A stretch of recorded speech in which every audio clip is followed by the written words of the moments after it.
Lovers, saya percaya hari ini semangat yang baru di dalam Tuhan kita boleh dapatkan. Mari bawa pujian kita, penyembahan kita yang menjadi kekuatan kita hari ini.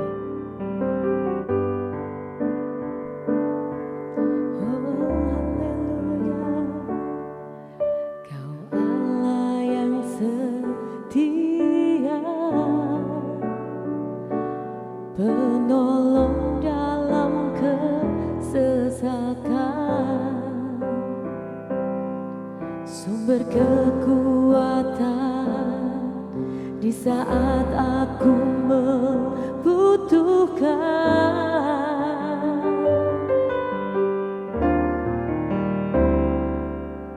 Kasih dan anugerah-Mu membuatku sujud berteluh. Betapa indahnya hidup dalam perlindungan-Mu.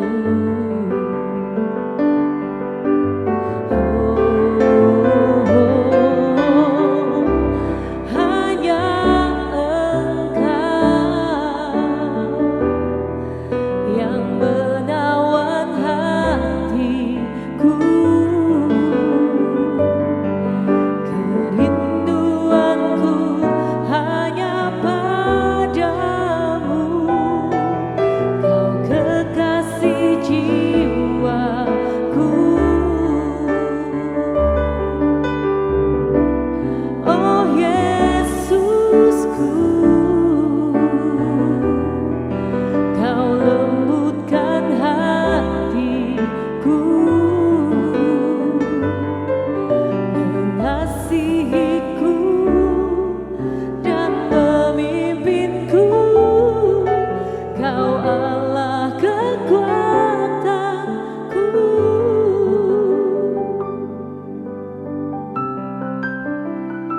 Dia Allah yang setia, yang mengasihi kita.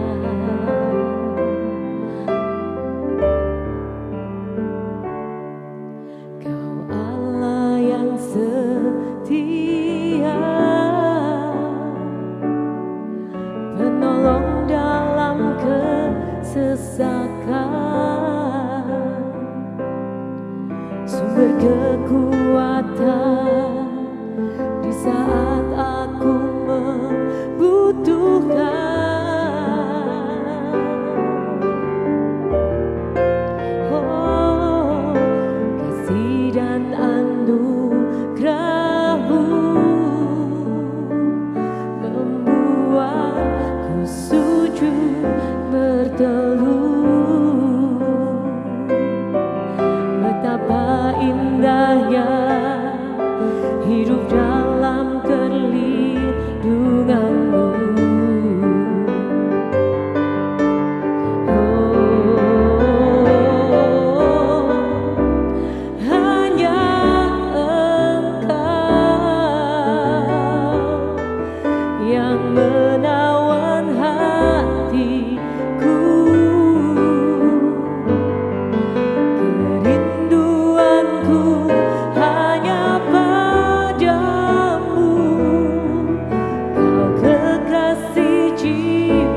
lembutkan hatiku,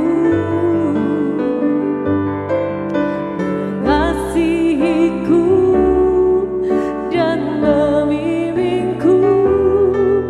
Kau Allah kekuatanku, mengasihiku dan membimbingku. Kau Allah kekuatanku, Allah kekuatanku. Haleluya, Allah kekuatanku. Terima kasih Yesus, Engkaulah kekuatanku.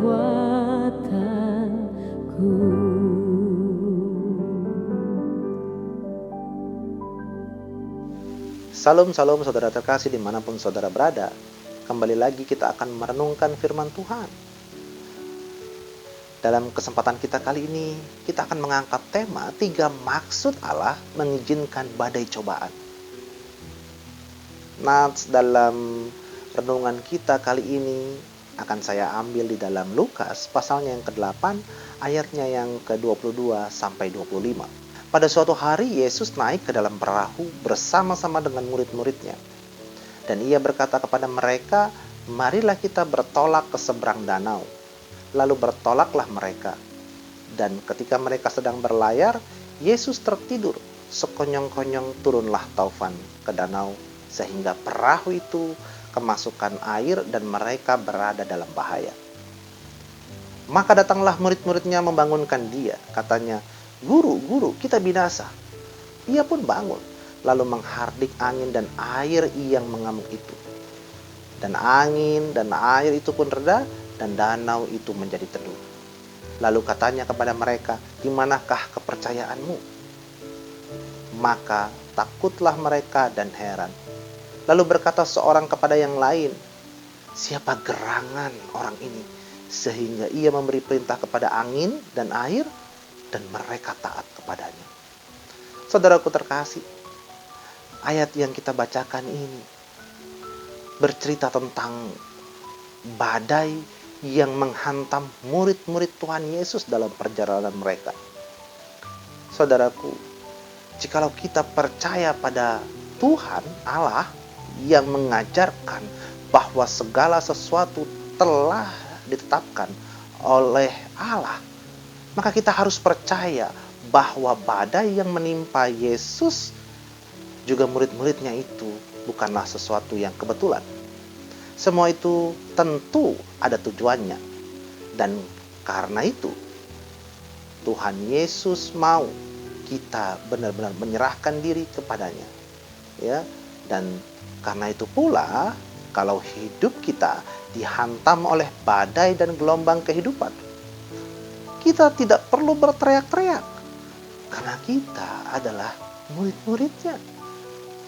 Kita percaya Tuhan ada berserta kita. Ya.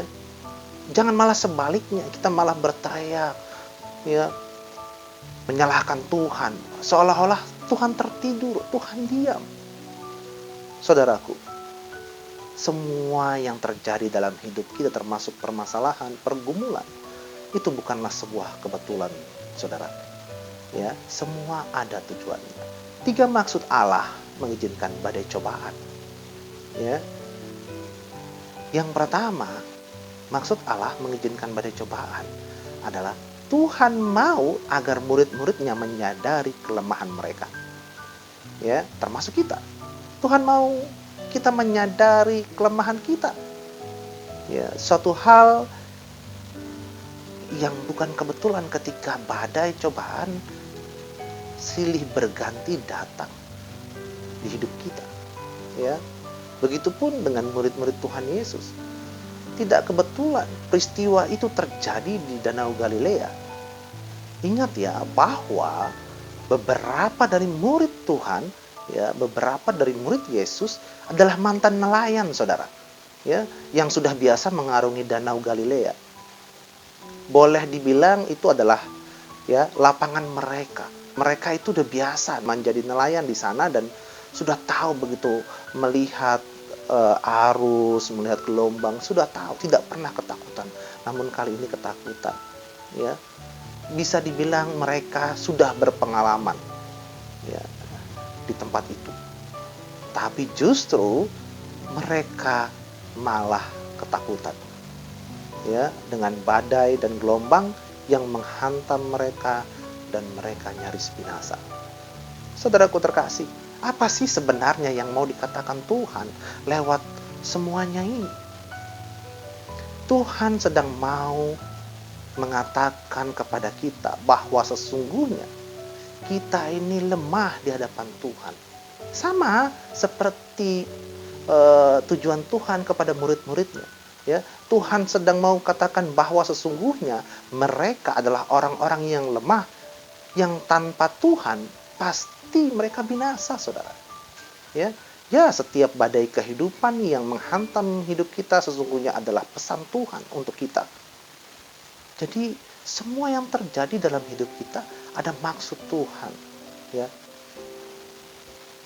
saudara, kita harus menyadari kita adalah orang yang lemah. Tanpa Tuhan kita akan binasa.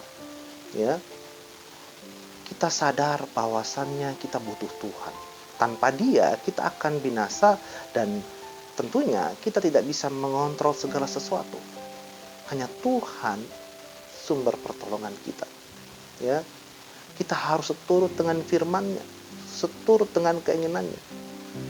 Saudaraku, kita ini jangan sombong, ya, bahkan menyalahkan Tuhan. Ketika ada permasalahan, pergumulan terjadi, baiknya kita langsung berserah diri sama Tuhan. Tuhan, aku ini orang yang lemah, Tuhan.